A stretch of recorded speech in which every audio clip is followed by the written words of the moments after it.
Good morning and welcome to the public board meeting of LCHS. It's probably a little bit too late, but I'm going to wish everybody Happy New Year anyway, but because it's the first time that we've been together. My name's Malcolm Birch. I'm the chair of the trust. In terms of welcoming people to the board, I'd like to particularly welcome Rebecca Brown.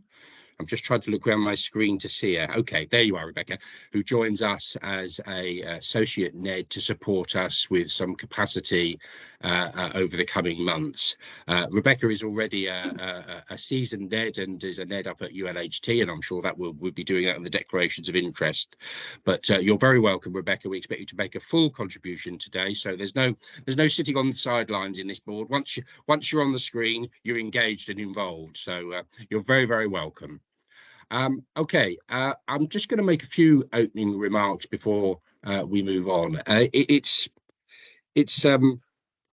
rather difficult time for the NHS at the moment.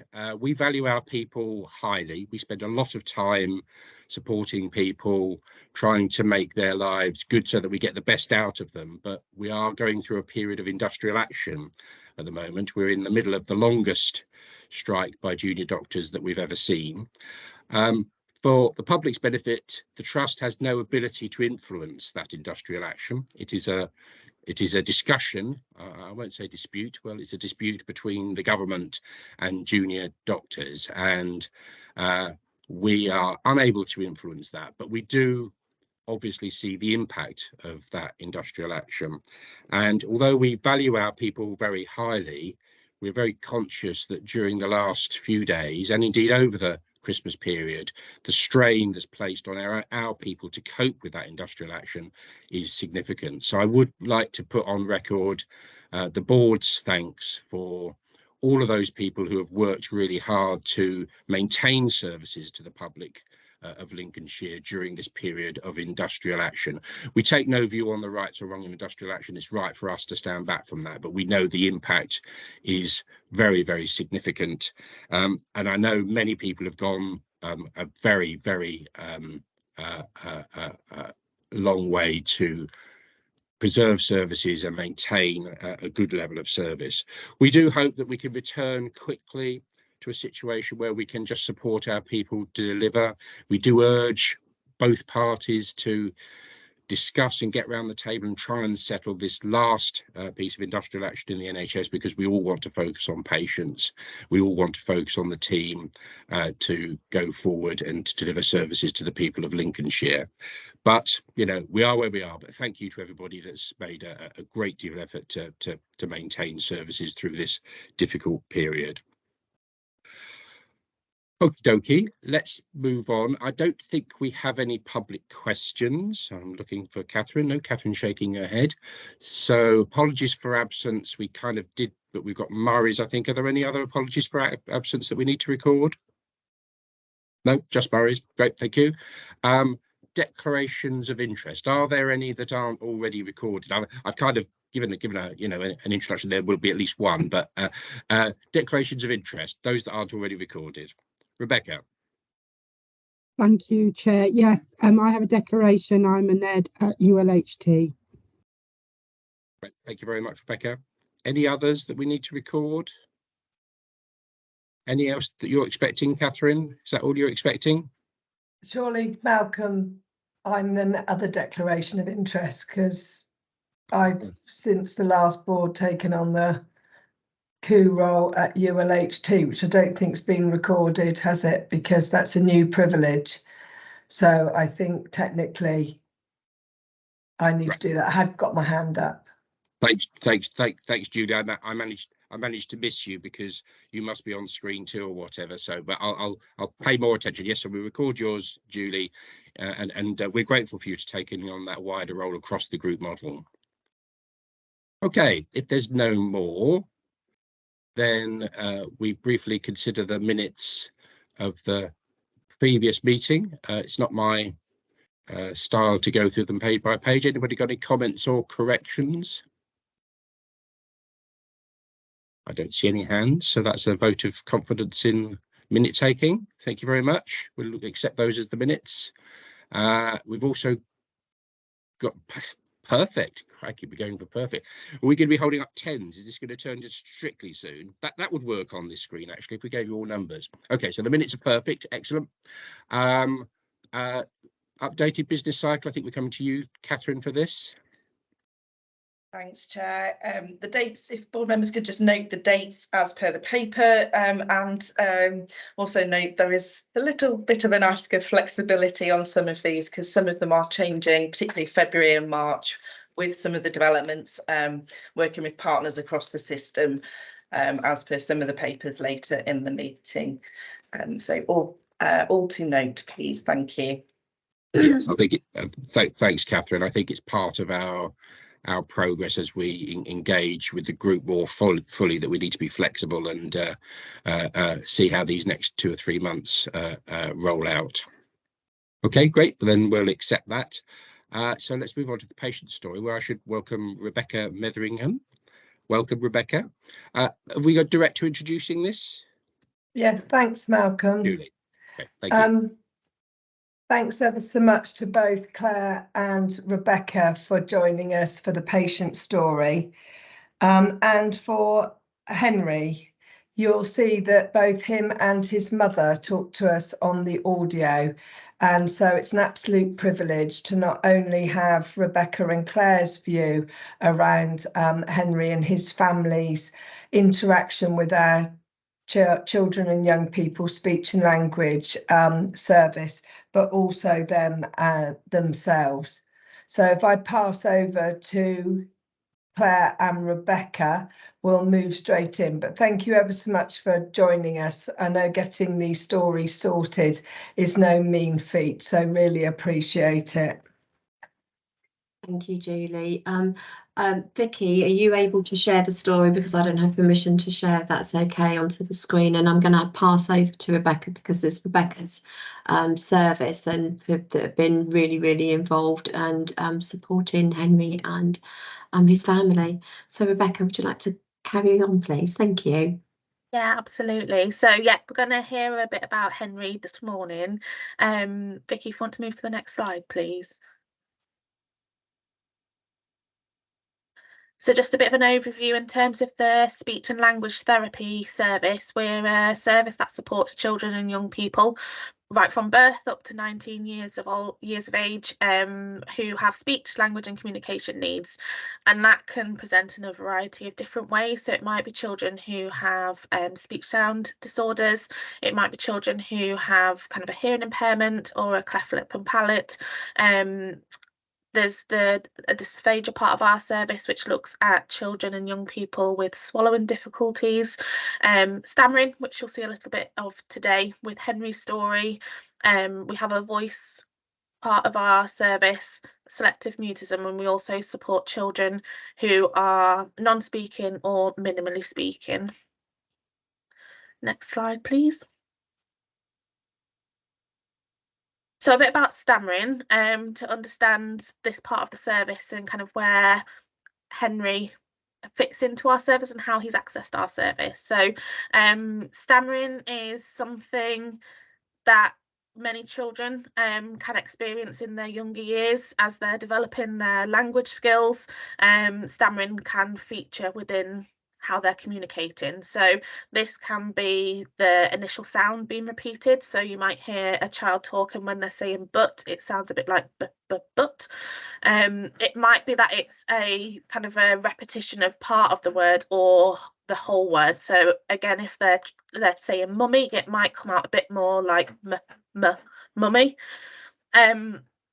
Prolongations, this is where the child or young person will stretch that sound out. So when they're trying to say more, that initial sound, that sound, becomes more.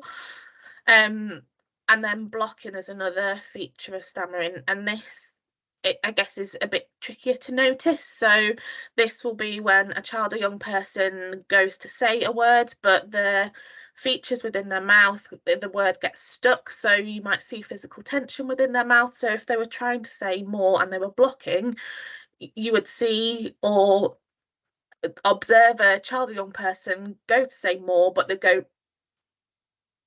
more. So everything is in place in terms of their lips, their position, of how to say the sound. Everything is there, but the sound does not come out.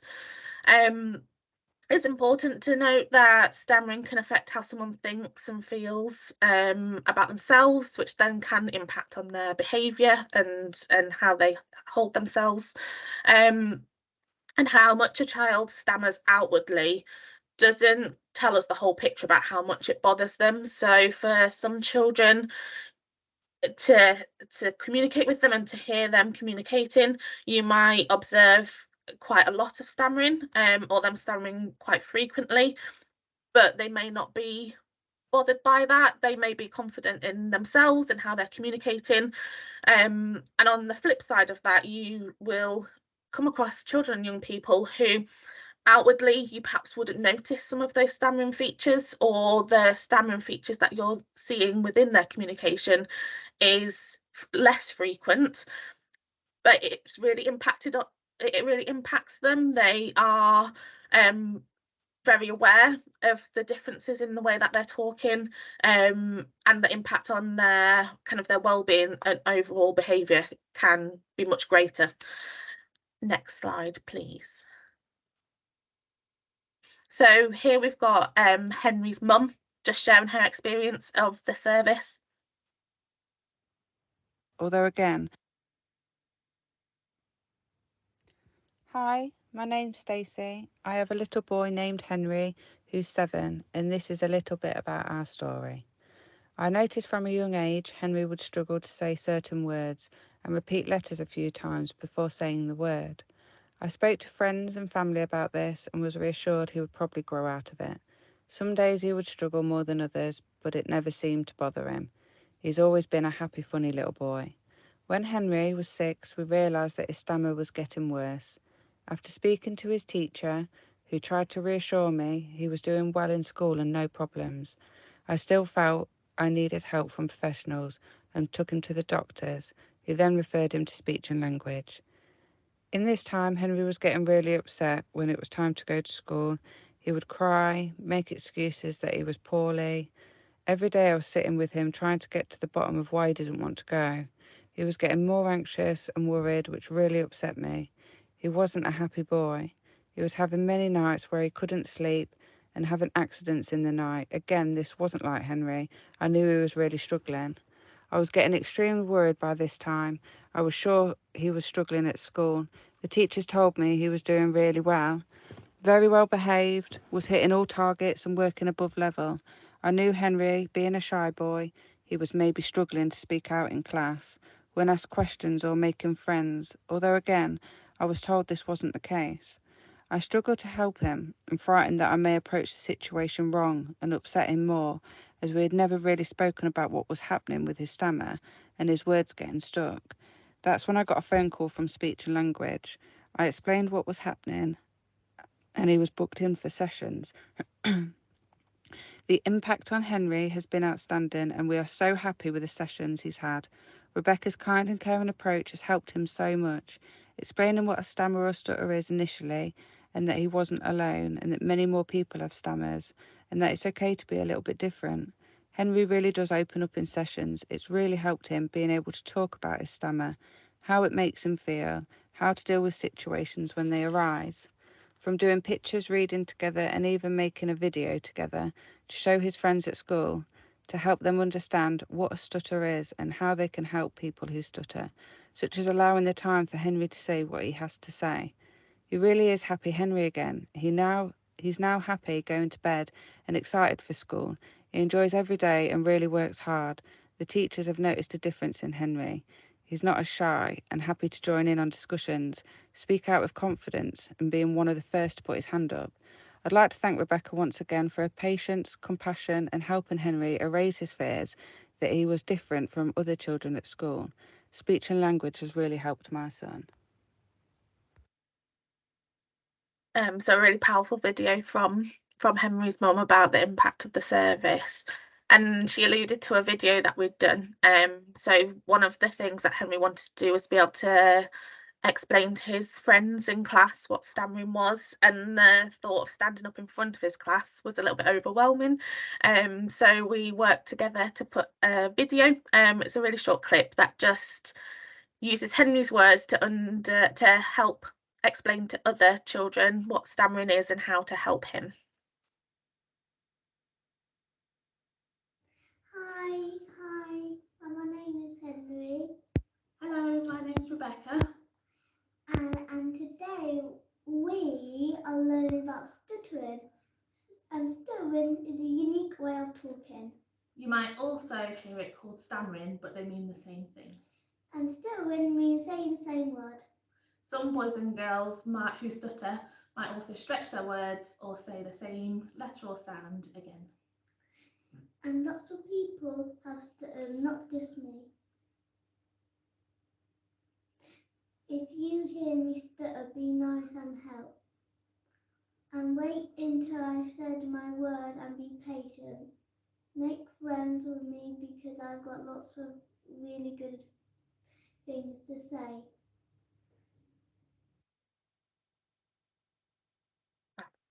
Next slide, please, Vicky. Hi, my name is Henry. Hello, my name's Rebecca. And today we...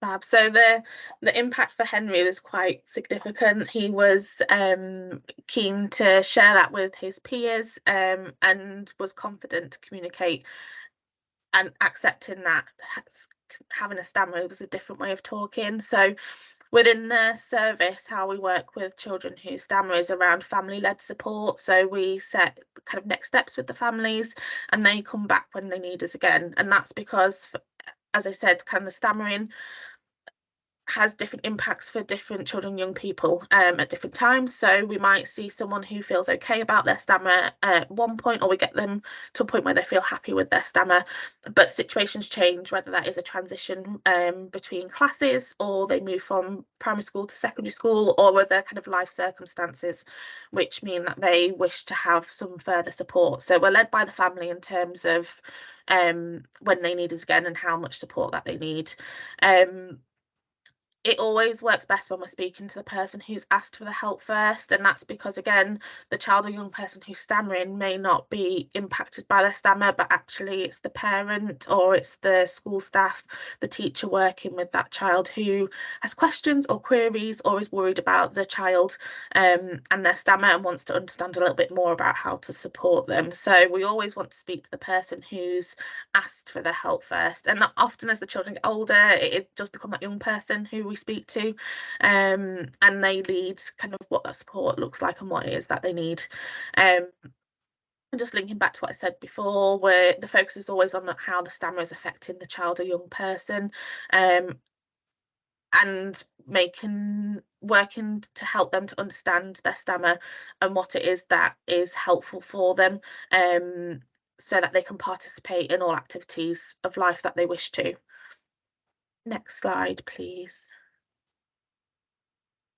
So a summary in terms of the impacts of the support from Henry and his family. For Henry, he came into the sessions not really understanding what was happening with his talking, so having an increased knowledge and confidence in being able to talk about stammering, what it was and kind of what that made him, who that stammer was part of him and a different way of talking. Confident to communicate regardless of his stammer. I think it's the message that we always want to get out for our children and young people, is that stammering is a different way of talking, that their ideas, their thoughts, their opinions are always valued, and that was one of Henry's top tips, that he always has really good things to say, so you should listen to him. And the positive impact on his well-being, kind of going into school, participating in class, and for his family, you heard from Mum, she kind of came not really knowing how to support Henry, so we spoke about what stammering is and kind of that it's okay to talk about stammering, it shouldn't be a taboo subject, and that the impact for Stacey in terms of knowing that Henry was happy, that he wasn't kind of reluctant to go to school, he was happy to go to bed. The impact for Henry had a positive impact for her. Next slide, please, Vicky. So in terms of kind of the whole speech and language therapy service, I'm sure you're aware at the minute we've kind of got an overwhelming demand within the service. That's not, and as a result, we're working to our BCP. So our priorities for the next year within the Children's Speech and Language Services, kind of working with all of our key partners and stakeholders, including our parents and our carers, to look at co-designing a robust targeted offer for children who have or are at risk of developing speech, language and communication needs, so that we've got a system-wide targeted support to get the early intervention in right from the start for those children who need it. Being responsive to data and feedback to look at our health inequalities and reduce those within the service. Participating in this kind of coming year for a service review of the children's speech and language offer, and also working collaboratively with our partners at the University of Lincoln, where the master's degree has started last January to help support the development of a sustainable workforce for speech and language therapy within Lincolnshire. Thank you very much. Thanks, Rebecca. That was excellent. And sorry, welcome to Claire as well. I forgot to welcome you right at the start. Right, colleagues, there's lots there, both in terms of the story itself and the wider service context. So let's see who's got questions. Karen, good morning to you. Yeah, thank you, Malcolm. Thank you, Rebecca, and thank you, Claire, for offering us Henry and his mum's story.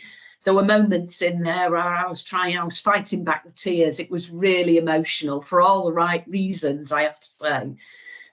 I think the way that you've presented this in the first instance is really comprehensive. So there was a few things there that I really didn't know and understand. So thank you for giving me a lesson as well. Really found that helpful.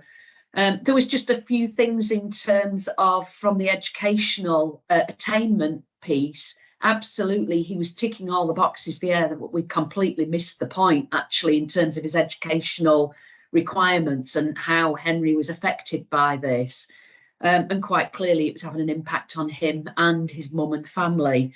So I think, you know, lovely that he'd done the video. And I'm so pleased that you showed a clip from that, because I was desperate to see it. So it's really good that you went on to show us that. And I think the way that you pulled it all together to tell us about, you know, this is what the service offers. This is where we've got our challenges, but this is how we're trying to take things forward and in the immediacy mitigate some of that, but actually how we want to take things forward in the future. So a huge thank you to you, but especially a thank you to Henry. What a brave boy to be able to share all of that. So thank you very much, Rebecca, for enabling that to happen. Thank you. Great, thanks for those comments, Karen. Yeah, I think we're all feeling that warmth towards Henry and to you, Rebecca, for what you've done with him. It was outstanding. Let's move on. Gail. I'll keep mine quite brief. I can see there's lots of questions. So Rebecca, thank you. It was really excellent. And just to reiterate what's already been said, it was a fantastic story and lovely to see the impact on Henry and lovely to see him. And you feel like you met him. He was just such a nice guy, wasn't he? Just such a nice boy. My question really is about, because I'm not clinical, Rebecca, I'm just wondering, you've said in your slides that demand is getting higher, so it's increasing all the time. And my question is just briefly, why? Why is demand getting higher? I don't necessarily understand why that is. I don't know if there's clinical reasons for that, if that's about deprivation, if it's about, I don't know, and if it's too long an answer, I'm happy for you to take that offline, but just briefly, can you give me an insight? Yeah, absolutely. So I think there's a greater identification of speech and language communication needs now than there ever has been before. So our partners in education are really strong at identifying children who have needs in the area of communication. So reach out for support for that. We've also seen an increase since COVID in terms of referrals that have come in, and I think that's due to the children that perhaps weren't in a setting or were absent from setting during COVID and didn't have that same opportunity to interaction with peers. so kind of a multitude of reasons. I think I don't think we can pinpoint it to one particular reason, but I think there's been a culmination of things that have led to an increase in referrals. That's interesting, the ones you said. So increasing awareness is one, and certainly COVID had some impact as that's helpful, Rebecca. Yeah, it's just putting it into context really why that demand is increasing. And I meant to say as well, really good the work with the University of Lincoln. So thank you for that. Thank you. Thanks, Malcolm. Great question. Thanks, Gail. Jim. Thanks, Malcolm. Hi, Rebecca. Jim Connolly. I'm one of the other non-execs, and I'm chair of the Quality and Risk Committee. Speech and language therapy is one of my pet areas. As somebody who had 7.5 years of speech therapy as a child for stammers and lisps, what I'm really interested in is could you just talk us through that safety netting process you mentioned? Because Henry's story really brought into sharp focus the conversations we've had at Quality and Risk about your demand and capacity issues. So could you just briefly just give us a feel as to how you're doing that safety netting? So in terms of kind of the family-led reviews, those children where there's a clinical risk and we're recognising as clinicians that there needs to be a next step, or we need to be leading that next step, those children will have a service-led review and they're followed up routinely. Where there are situations like for Henry and children on the stammering caseload and situations where they do fluctuate in terms of their need, we're using patient-initiated follow-up, so they remain on the service caseload with an open offer to come back if something changes or they have a question or a query or need further support, and then we reach out to them after a period of time, after 12 months, if we haven't heard anything, to check in with them that everything is okay, as we're assuming. So again, we're utilising different mechanisms to make sure that everybody is seen or has communication within the service. Brilliant. That's really helpful, Rebecca. Thank you so much. Great. Thanks, Jim. Thanks. Sam. Yeah, thanks, Rebecca. Absolutely brilliant stuff. Really impressed. One thing I was really impressed with was the video we helped Henry make for his schoolmates, and the personalisation of that was particularly impressive. Is that sort of degree of personalisation typical amongst the children we support in the SLT service? Yeah, a lot of it's always we always want to understand what's important for the child or for the family, what's brought them to the service, what is it that they're wanting to change or to be different, and for why, to understand the why and what is it that's impacting on. Because I think if you understand the impact, then you understand the motivation to want to change, and particularly when it comes to things like stammering, it's so individual in terms of how that presents and how they feel, that it absolutely needs to be led by them. So that video was Henry's words. He wrote a script. I added in a few little facts, just because stammering and stuttering are two different terms that are used to mean the same thing, so things that would be useful, but he gave all of that information himself in terms of what he wanted people to know. So when it comes to sharing and getting everybody involved, it's absolutely about the young person and what's important to them, what they want others to know, and how they want to be supported. Brilliant. Thank you. Great. Thanks, Sam. Thanks, Rebecca. And on to the other Rebecca. Rebecca. Thank you. My question's for Julie. What are we doing as a trust to support the increase in capacity for this very stretched service? Hi, thanks, Rebecca. Absolutely the right question, isn't it, for us as a board? So as Rebecca and Claire have already said, initially, in order to make sure we get our expert people focusing on those who are the most acutely in need, we're using our business continuity approach to the waiting list. And in fact, the waiting list is the weight is markedly reduced since we put that intervention in place. But actually, that's only supporting those currently waiting. That's not making us fit for the future. So we're doing two things. One, we've linked up with a team in Birmingham who actually have a completely different whole geographical partnership approach to speech and language therapy linked to education and funded in a different way. And we're also working with the ICB around a new model for Lincolnshire, because as much as we can ask our people like Rebecca to think differently, work with the current waiting list, actually we need a different model and a different way that we've invested across all partners.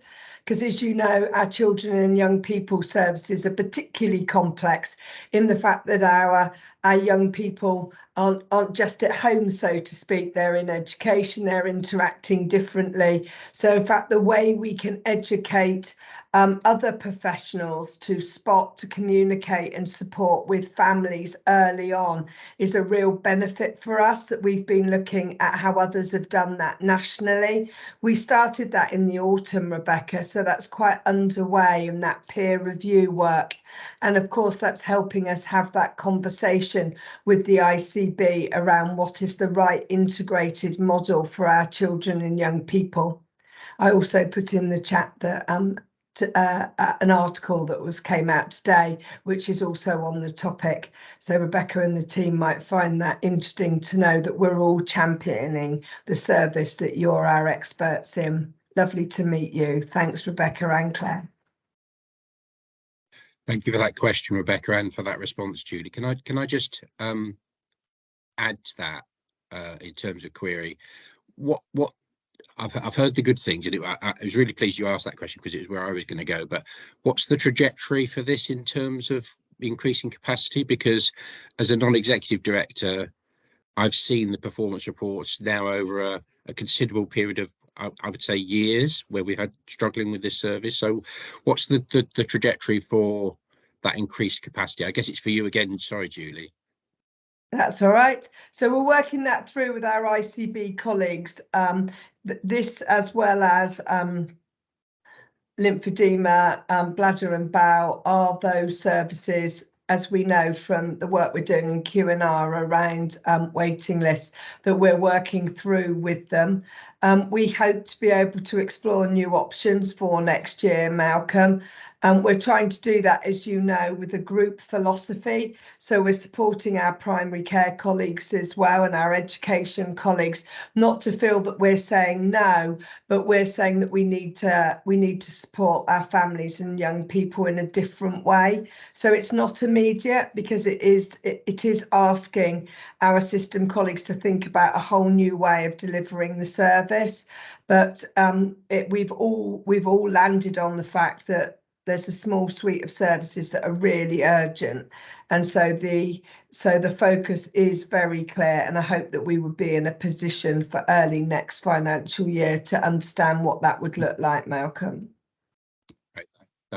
That's helpful, because there is an urgency about this, and I'm glad to see that level of urgency now.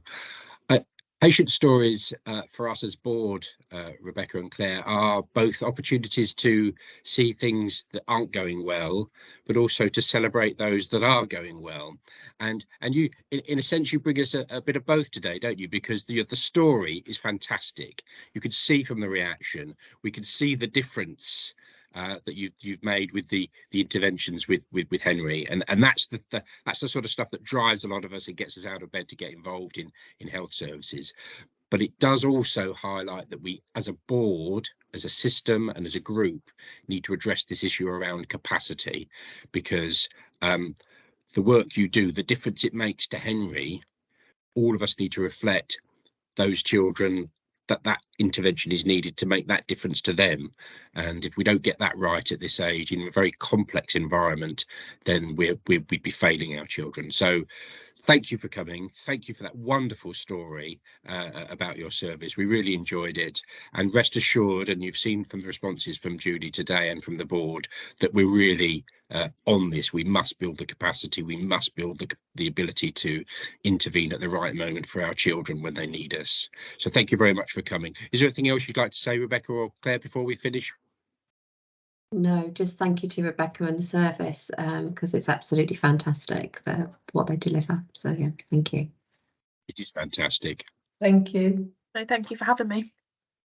And extend our thanks for Henry for letting us see his story. Yeah. That's really important. So that's brilliant. I Great. will Thank do. you. What a great way to start the meeting. Fantastic. Thank you. Great. Thank you very much. you. Okay, so we'll move on. I'm sure this will be equally fantastic. It's the Chief Executive's report. Thank you, Chair. I was about to say from the high of the patient story over to the Chief Exec's report, but you got there before me, so thank you for that. So morning, everyone. Report in the usual format, quite a bit about the system in this report, and then some additional bits about the trust. And to echo, Chair, your opening remarks today, it clearly is a very busy time of the year. Coming back after Christmas and New Year is always a busy time for the NHS because of obviously winter pressures as well, additional sickness amongst the community and amongst our own workforce. So the focus remains on managing those pressures, trying to get the flow right, trying to get as much capacity across the whole system open as possible, and minimising the delays in people's care so that we get the right people treated in the right place at the right time in the right way. Clearly, industrial action is an additional issue to cope with during that. So we've had 2 lots of recent industrial action, 3 days just before Christmas, and then the 6 days of junior doctor strike action that ended at 7 a.m. This morning. I would just like to echo comments, and that, many people have made about the sort of Herculean efforts people from across the system have made to try and help mitigate the impact of the industrial action. And I suppose industrial action has sort of 3 phases to it. One is all the preparation that goes in to getting ready for the industrial action. The second bit is that very, very operational, managing it as it happens, and all parts of the system have decisions to make in the moment during that. And then the period we're now in, which is the sort of recovery from that industrial action. And as you said, Chair, we don't know where this dispute is going.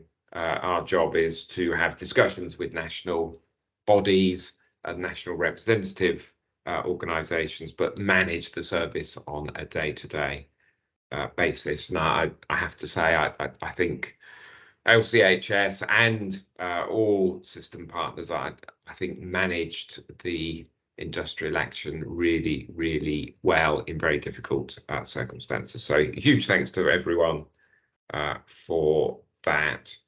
And just in case, I know people like to know figures occasionally, across the 6 days of the January industrial action, the system cancelled 286 outpatients, 15 day cases and 4 elective cases. So a relatively small number, but we absolutely understand that those are numbers relating to real people, other people's loved ones, people who were expecting a treatment who had their care delayed. So we apologise profusely to those individuals.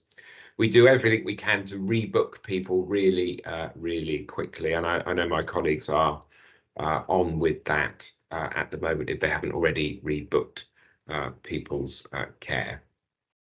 So that's a bit about industrial action. In terms of the money, delighted to formally report that Lincolnshire has exited the recovery support programme. That's due to the progress on the delivery in the first half of the year on the financial recovery programme. So Lincolnshire's now moved from segment 4 to segment 3. You'll see I've mentioned in the trust part of this the continued great part that our trust is making in sticking to the financial plan, both for the year to date, the forecast for the year end, and our contribution to the financial recovery plan delivery.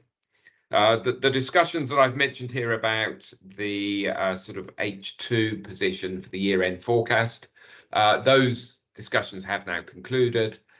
Lincolnshire is expected to come in at no more than £27.4 million worth of deficit at the year end. That's a system figure, which is obviously a change from the original plan of 15.4 million, but that figure has now been signed off between the ICB and NHS England. In terms of other good news about exiting national programmes, pleased to say that the other part of our group, so the ULHT part, has now moved from Tier 1 oversight for both cancer care and plan care.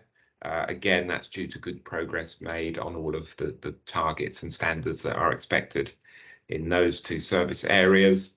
Whilst that's the pleasing position, still a huge amount to do to deliver the standards for the year end at the end of March, but pleasing to see that the direction of travel is in the right direction and that we've managed to create significant confidence in NHS England to move ULHT from Tier 1 into Tier 2.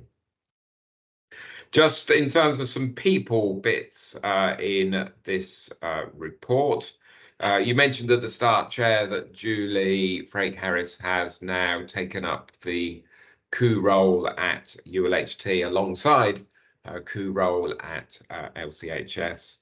So huge thanks to Julie for agreeing to do that until further notice. I think what it has demonstrated during the industrial action period is the benefit of having somebody operate in that sort of group role across both trusts.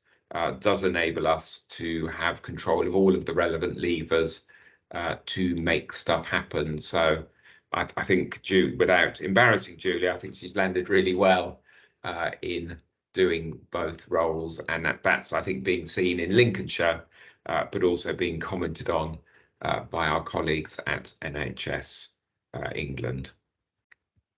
Similarly, Sam has agreed to take the exec lead for the corporate services transformation work across the system. So again, thanks to Sam for agreeing to do that. Ably supported, of course, by your good self, Chair, in the non-exec capacity for that bit of work. So thanks to you as well. And final people comment is the appointment of Elaine Bayliss as the group chair as of the 1st of April. So that follows a full open national recruitment process. That appointment has now been signed off by NHS England, so we congratulate Elaine. She will be chair of both LCHS and ULHT as of the 1st of April.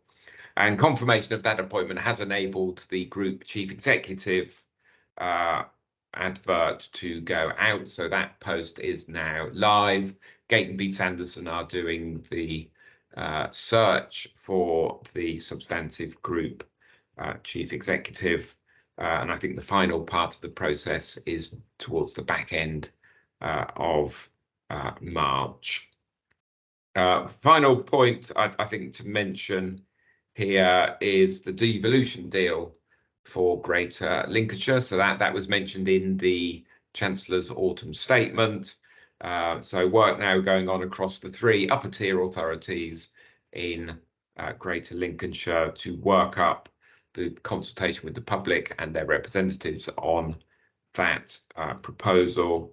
And many of us were at a briefing session from the County Council yesterday afternoon about what this means, what it's about, and the importance of all partners, including the NHS, both understanding the opportunities that are on offer, but playing our full part in hopefully making that devolution deal a reality for Lincolnshire. So other than that, Chair, I think I'll stop at that point. You will see attached to my report is the feature focus on our very popular and very successful physiotherapy service, which again, I hope as a feature focus gives colleagues a bit more information about the range of services that we provide and the impact that it has. Thank you very much. I'll stop at that point. Great, thank you, Andrew. In some ways, I continue to be amazed that we make progress, both as a trust, as a group, and as a system, with all the pressures that are under with strike action and through the winter. But we are making significant progress that you've outlined there.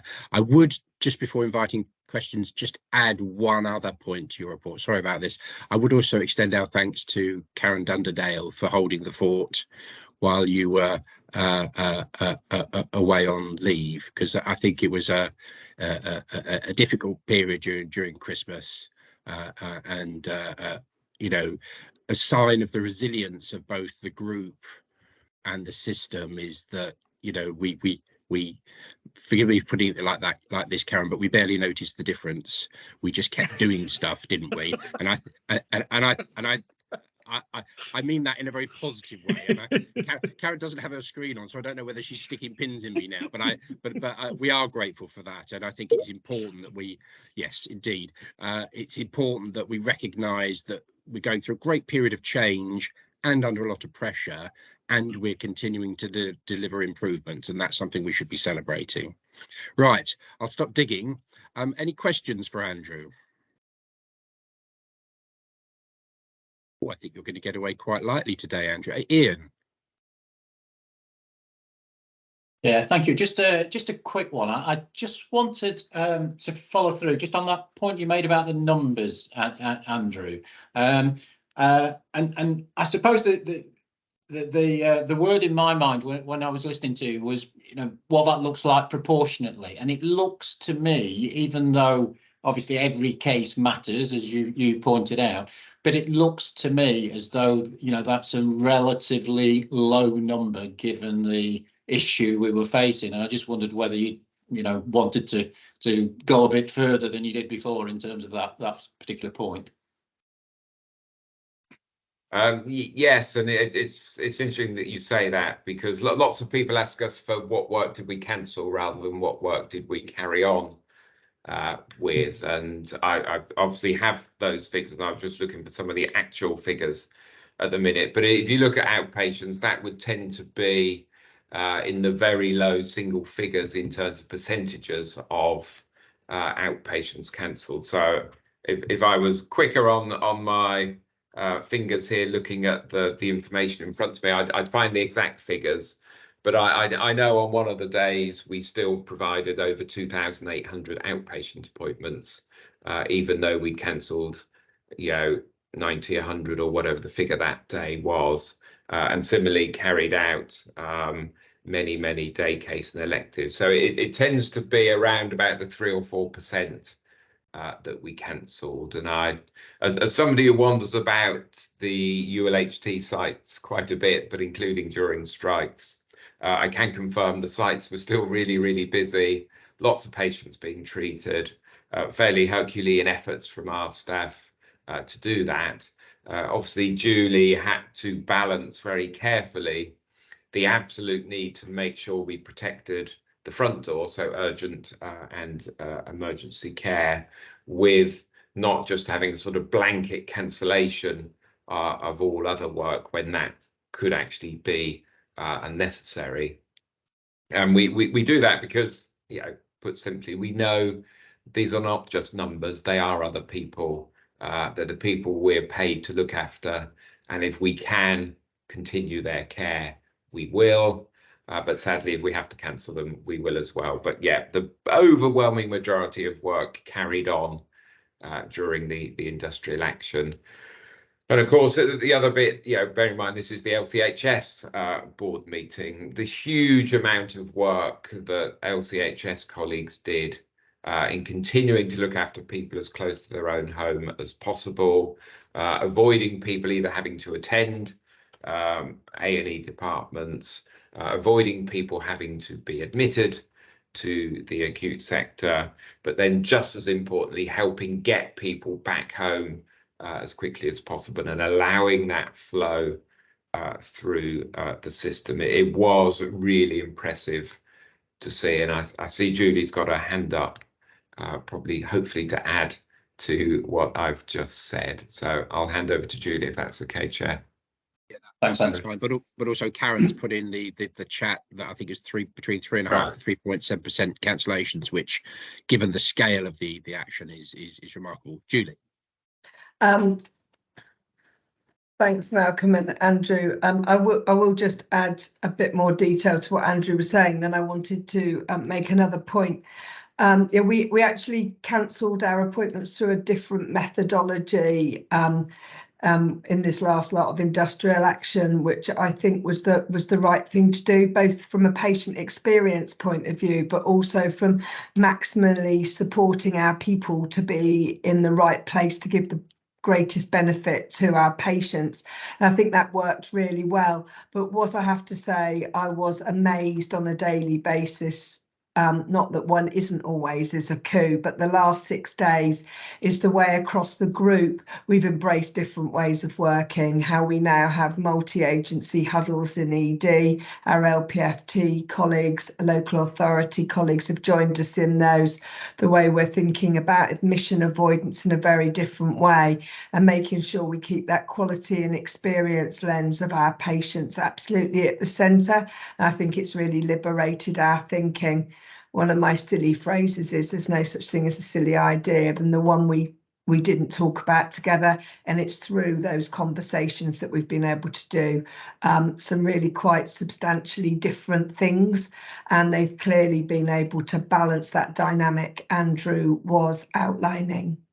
But if I could be so pushy, just to highlight on the feature focus, I'm sure you've all noticed we also bring out our FCPs, which of course are our first contact physios, which are one of the primary care initiated roles that we have the privilege in LCHS of employing, and they work embedded in our PCNs. And I suppose for me it's particularly exciting that we've pulled out through the whole community workforce in this particular feature focus, remembering sort of those embryonic building blocks to community primary partnerships. I think it's particularly exciting. It didn't take me long to say CPP, did it?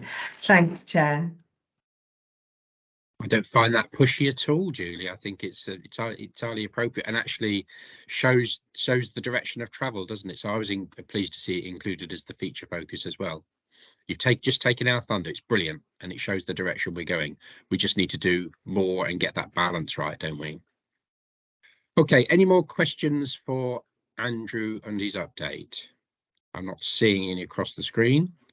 That's great. Thank you very much, Andrew. Let's move on to the report from Quality and Risk. Jim, I think that's you. Yeah. Thank you, Malcolm.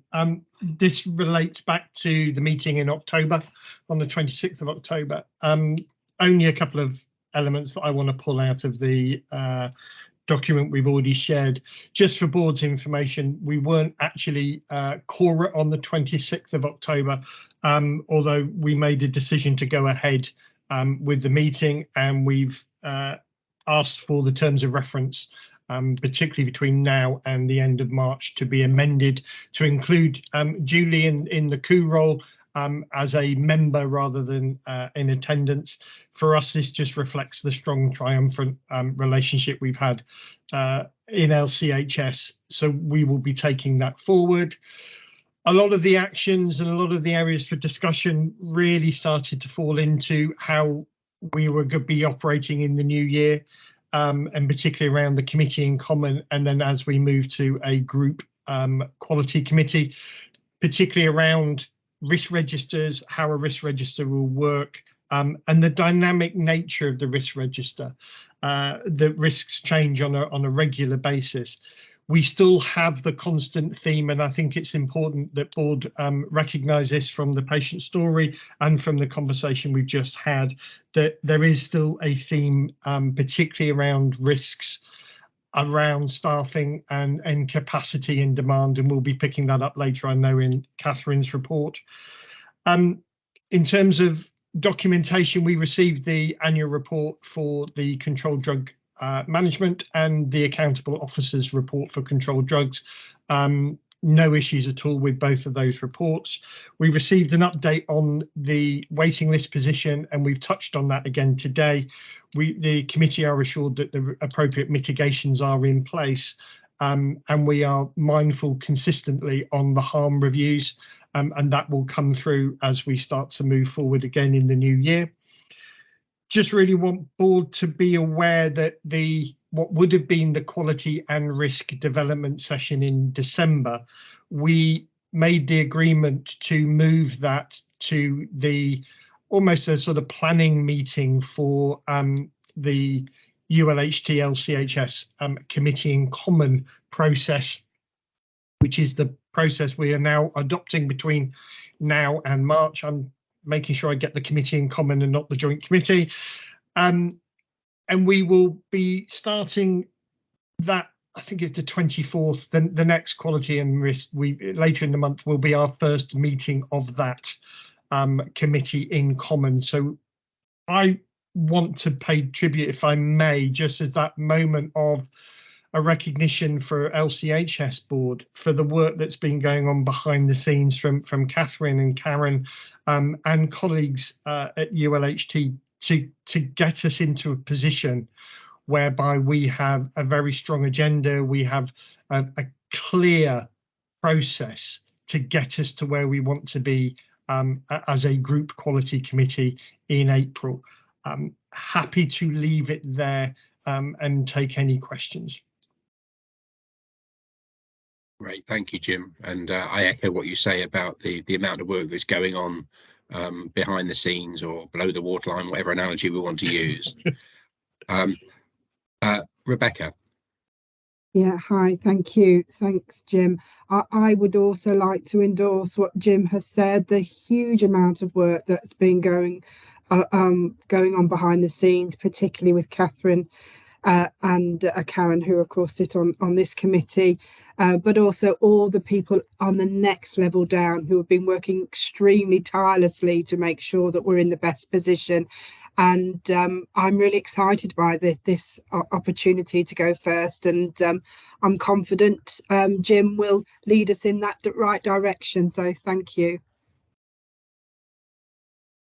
Great, thanks, Rebecca. Karen. Yeah, thank you, Malcolm. Thank you, Jim. It was just to make the point as well, echo what both Jim and Rebecca have said. Huge thank you to Catherine and colleagues who've done a huge amount of work in the background.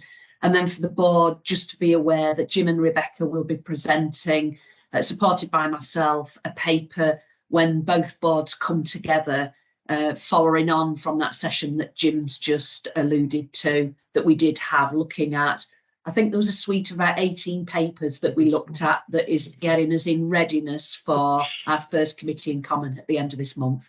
Thank you.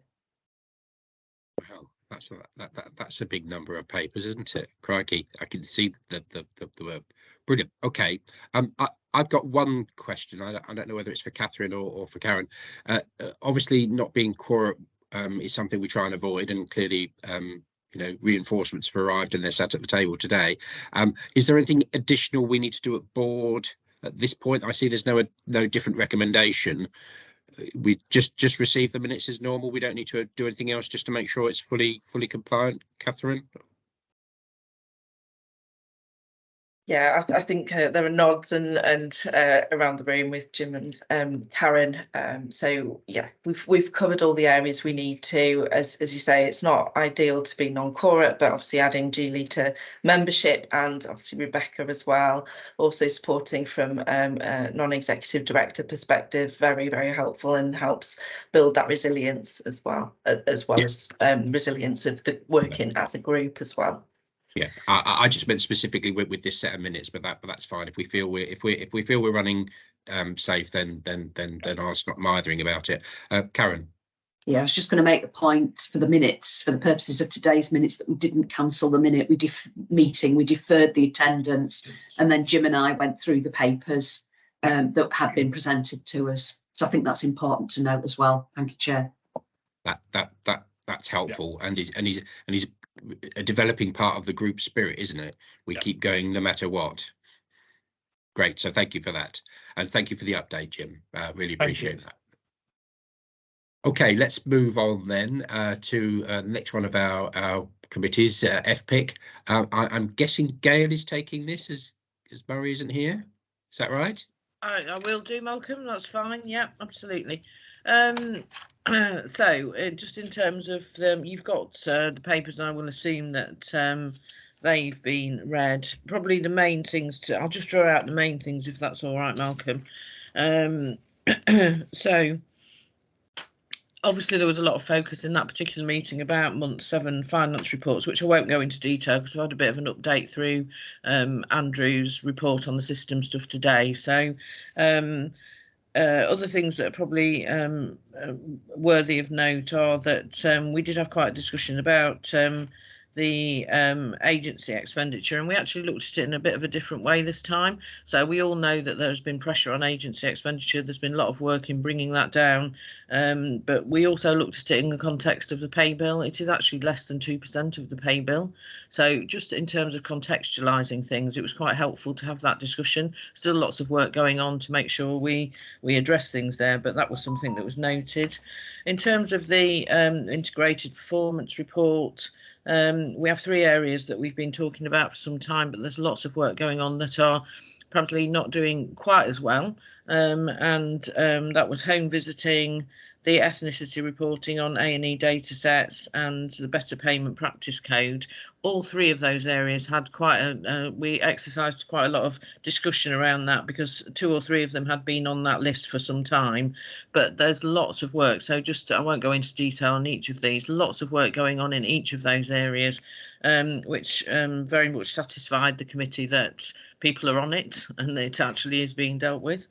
There were a couple of areas which actually we've touched on some of this, so I won't go into too much details, but what we call, for the purposes of this being a public board, it's called special cause deterioration.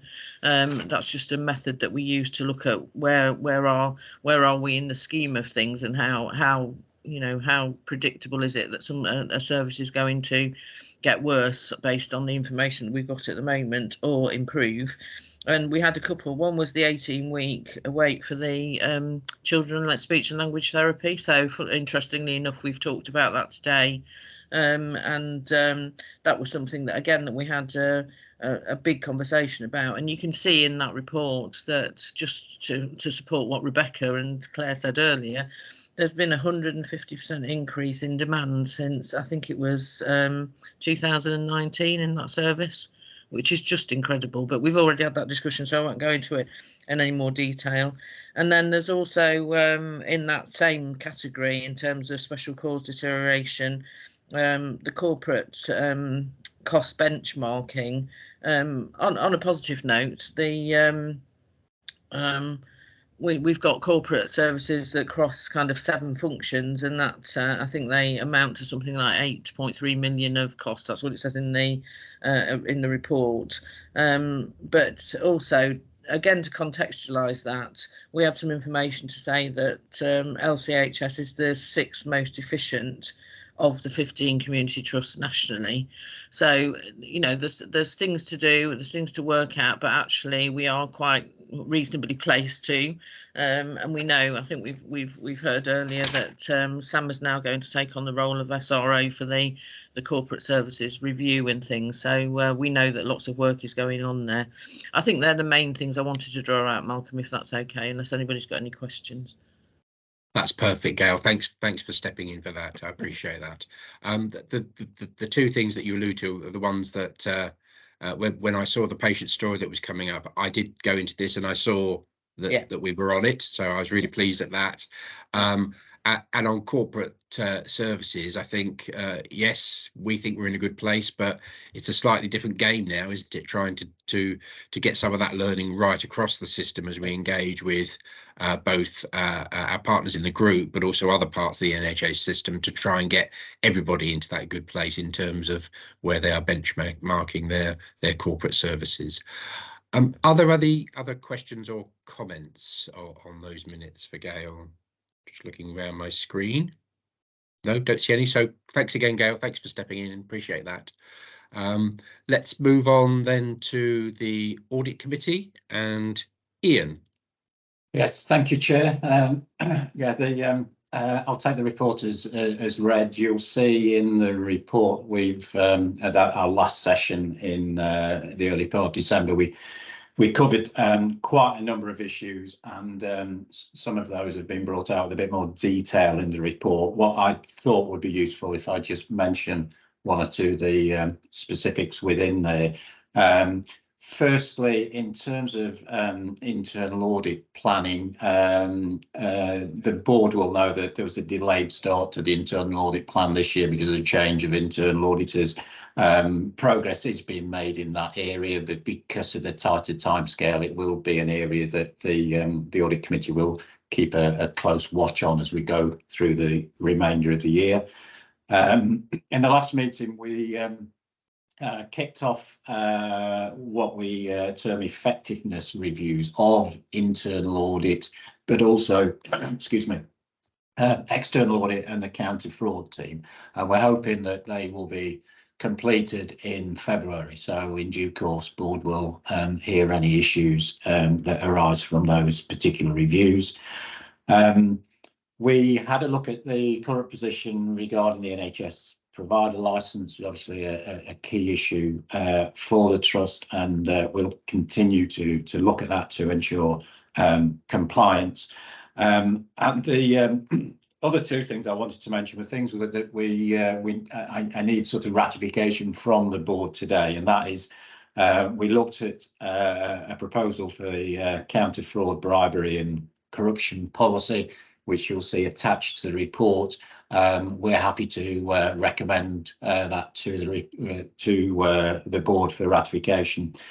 And then similarly, we had what I guess is an annual review of the audit committee's own terms of reference, made some fairly minor tweaks, to be honest, to that. But again, we are asking for the board to ratify those.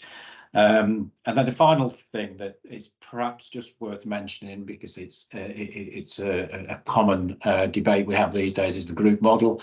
And as far as the audit committee are concerned, and I think I may have said this before, we'll try and keep an eye on the developments in the group model from a governance perspective. But the bit to add this time is that what we did only last week is we set up a session between myself and my counterpart Neil Herbert at ULHT, and Catherine and her counterpart Jane on the sort of governance side of things. So that little perfectly formed group will look to meet fairly frequently as we go through things, and just try and keep an eye on any governance issues, and as I often say, to try and make the governance help the process rather than to block issues. So that's not the intention. We are very much trying to be aligned on that, but hopefully that group will be able to add to the whole process. I'll stop there, and happy to take any questions people have. Thank you. Thank you very much, Ian. And just to restate, audit committee is going to be really important as we go through this period of change. And for anyone watching, just to note that both trusts will retain their audit committee even as we run into the group, because they're a key part of safeguarding the way that we keep ourselves strong, legal and appropriate. Okay, any questions or comments for Ian? None that I see. Okay, so I really enjoyed the fraud, bribery and corruption policy, actually, Ian. I felt quite nostalgic for my time on audit. So I have to control this tendency I've got. So we're asked as a board to note the report, but actually importantly to ratify the countering fraud, bribery and corruption policy, and also the updated audit committee terms of reference.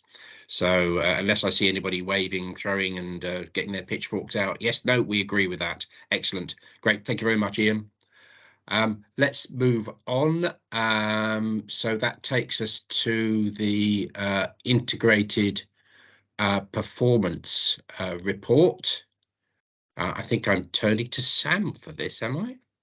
You are. Excellent. Thank you. There we are, Sam. Thank you.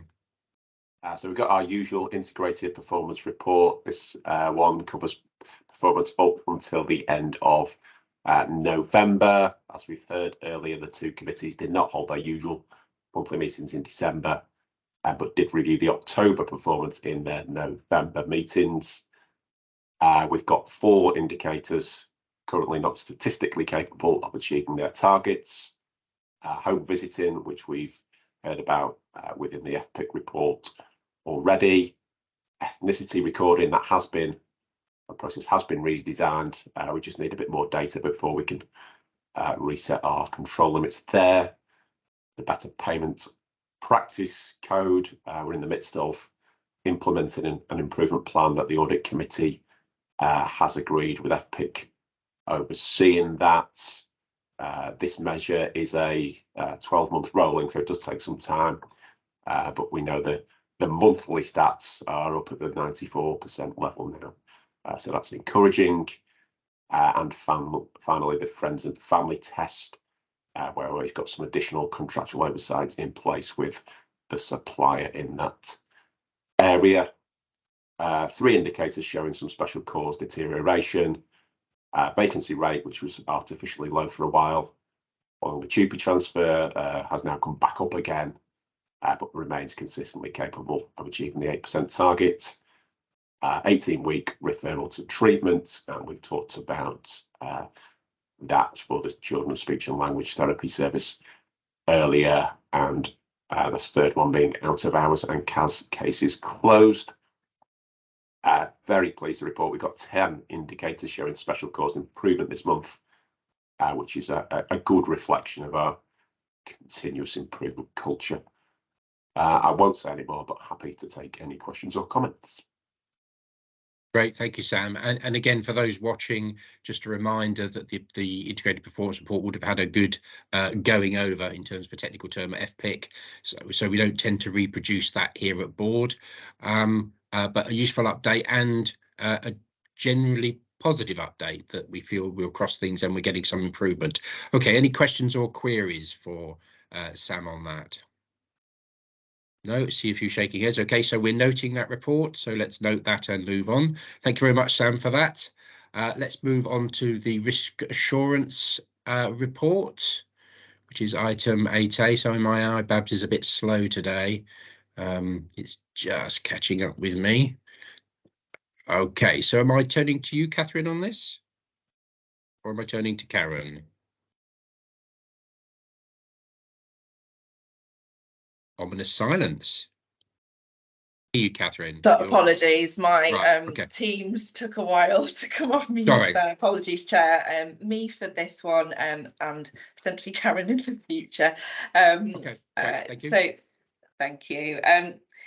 So we've already looked at some of the risks and heard a little bit about that from some of the previous reports. So I'll be brief. Just to note, from updates through December to risks, we currently have 77 open risks on our trust risk registers, as per the report, as noted there. In terms of movement of risks through groups during December, again, we've got 4 risks where there's been decreases in scores, and 2 that have increased in scores, and 7 where we have new risks, and 64 where there hasn't been any significant change to note, but updates are noted within Appendix 1 in full, and just within the report I've captured the new risks, decreases in scores and increases in scores there, which continue to be discussed in the governance groups as well. We've already heard about some of those from previous discussions around speech and language therapy and Sam's integrated performance report around home visiting, etc. So won't go into much more detail on those, but just to ask board members to note and approve, and happy to take any questions regarding those. Thank you. Any question? We've got a number of new risks, more than we normally have, haven't we? Is that what's generated that? We suddenly entered a new risky environment, or we just had another fresh look at what we're doing, Catherine? So I think part of that is actually we're making the process more robust. There's a lot more conversations happening. So I'm quite encouraged that we've got new risks being added. There's going to be more to come as well as we continue to develop and work through some of the groups and have more of those assurance conversations as we develop the governance structure with partners in the group structure. Just in terms of those new risks, obviously we've got quite a lot of work going on around safeguarding, which Karen may want to come in and mention. In terms of quality assurance standards as well. And then in terms of pharmacy aspects, again, quite a significant piece of work has been undertaken by Dr. Shocker and her team regarding various reviews and support services around there as well. Thank you. I think it might be worth, before I go to Rebecca, for Karen to come in, because there are a number of new risks that we're showing quite high reds, and I think to the layperson viewing and looking at this, there might be cause for alarm. So it might be useful just to have some of that background. So if I may, can I take Karen first and then come back to you, Rebecca? Karen. Yeah, thank you, Malcolm. The upward reporting that we've seen through some of Q&R's reporting groups, for example, Catherine mentioned the Safeguarding Vulnerabilities Group. We'd already been briefed through the committee to expect to see some of these risks appear on the risk register, so they weren't a surprise to us through the Quality and Risk Committee. I think in terms of the risks, we do, as Catherine said, we are strengthening the arrangements around the risk register, not least of all the mitigation plans that sit within the risk register. And I think that's where we'll get a strengthened level of assurance at board. So there is some work to do on that, Malcolm. I think you're right. Thank you. Okay, great. Thank you for that background. Rebecca. Thanks, Malcolm. I was actually going to pick up on that. So particularly ID 655 being such a high rate, I just wanted to look for some reassurance from Karen around the actions being taken to ensure that that is something that we will see the risk reduce in the short term. So I'm happy to come back on that. Thank you. Yes, I think please. Julie and I have both met with and been to the Sleaford team. We've done a full review, my team has, around the Sleaford team and community nursing, and we're working through that. We've put some immediate mitigations in, so as we come back and review that, we will see that risk start to reduce. But I think what's not clear here for the board is some of that mitigation timing, I think, of board report and the actions that we've taken haven't quite aligned up. So you will start to see that shift as we pull that through committee and then to board next conversation. Thank you. And I think it's important to understand that, because again, 655 and 52 and 54, they talk about patient harm. So we need to be confident as a board that we're on it. So that reassurance about the both the awareness and what you call the mistiming about reporting is really helpful to us to understand this, because then we can look forward to an expectation that this will move very quickly. We recognise that things, you know, sometimes go wrong and they need to be addressed, and our reporting systems are designed to pick those up and show it. So I'm comfortable with it. We just need to be clear of the trajectory for improvement. Julie, you've taken your hand down, but did you still want to? I was just going to add on what Karen was saying, that this also links to the home visiting unplanned aspect of community nursing, which has supported our ability to keep our Sleaford patients safe. We have been working very differently around triangulating our risk reporting, the mitigations and how they link together. Been working with Catherine and trying to make that feel much more owned by the divisions, and therefore also triangulating in the evidence. I think Jim helped us see that several months ago back through the lymphedema risk, and how how our triangulations all need to move together. And so I think we've learnt that well. We've taken that back closest to where the work is done, as Karen says, work that through with the teams. It's now about making sure that we link through those conversations in real time. So we'll continue with that focus, Chair. Thank you, Julie. And as the reports come back to us as a board, we'll need to keep an eye on this. And Gail's put a very apposite comment in the chat that transparent and visibility of new risks is really a good thing, and that's my position. But also reducing the risk is also a good thing as well. So that's where we'll be as a board, I think. Okay, I don't see any other comments or questions. I think he said whisking to the top of this, and I think we're just noting this one and approving the movement of risks noted and discussed. So we've given them some attention, shared some of the concern, and we'll be looking for the mitigation and the risk to reduce in the new future. That's the assurance we've been given here. Okay, everybody happy to note and approve and move on? Great. Okay, thank you. So let's move on to the BAF report, item 8B. That's you again, Catherine, I think. Thanks, Chair. Again, quite a straightforward report, so I wasn't planning to spend much time on it. Just to particularly note the movement at the end of November of strategic objective 4A from an amber to a green, which obviously changes the overall score and picture of the BAF. To a more green picture. So board are asked to note and approve that movement. The other strategic objectives remain as per previous ratings. Happy to take any questions. Thanks. Thank you. Looks straightforward. Comments, questions? Happy to approve? They were asking two questions, one where it's a shake of head and one a nod is always a mistake on the screen. But I think it was shakes for the first and nods for the second. So I think we're happy to move on and approve on that one. So great. Thank you very much, Catherine. This brings us, crashing to 8C, procedural documents, my favourite item of the whole agenda.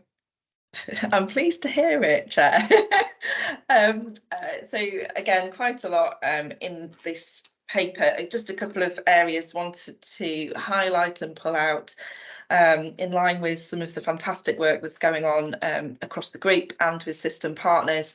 There is an ask of board members to approve the delegation of authority for the executive leadership team, the joint executive leadership team across the group to approve system policies and other proposed policies within that remit, just to help move things forward in the direction that we are wanting to move as a system and as a group.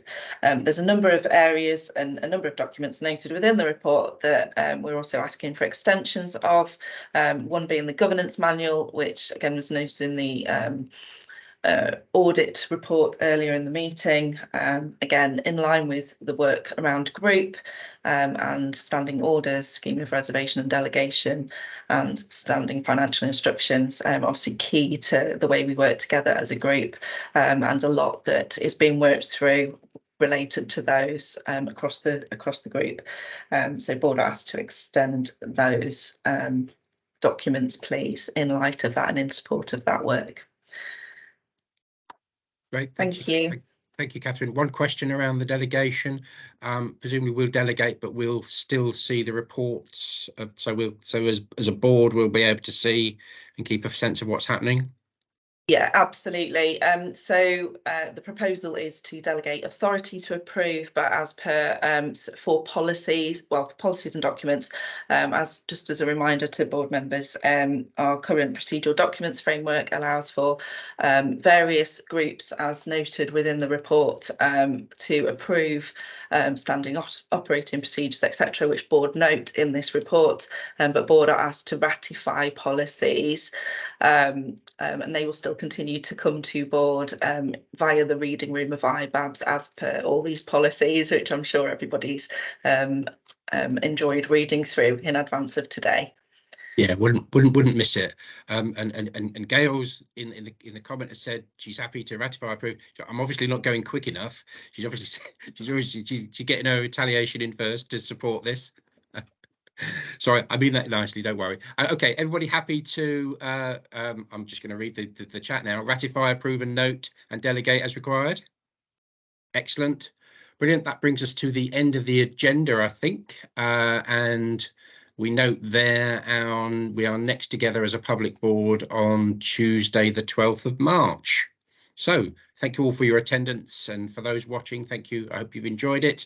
As a board, we are back together as a private board in a little over an hour, I think 12:30, according to my diary. Everybody's nodding. Let's got that right. Okay, so thank you all for your inputs today, and I'll see you all in about an hour. Thank you very much. Thank you.